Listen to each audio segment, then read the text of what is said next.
បាទសួស្តីបងប្អូនទាំងអស់គ្នាហ្នឹងហើយសូមស្វាគមន៍មកកាន់ Channel ដំណើរកំសាន្តព្រៃភ្នំទាំងអស់គ្នា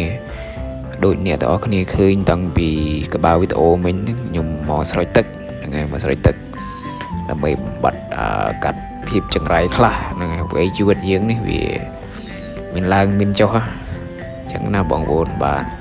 ហើយសូមទស្សនាតើទៅនេះវត្តនេះគឺវត្តនៅញ៉ាងបាទនៅញ៉ាងស្រុកនូមាសហើយខេត្តរតនគិរីហ្នឹងហើយយើងមើលពេលភ្លៀងពេលអីមានទេសភាពស្អាតមែនតើគួរចង់អង្គុយគុណមានដើមពោធិ៍ដើមអីហើយវត្តនេះគឺជាវត្តដែលស័ក្តិសិទ្ធិផងដែរបាទហ្នឹងហើយអ្នកទាំងអស់គ្នា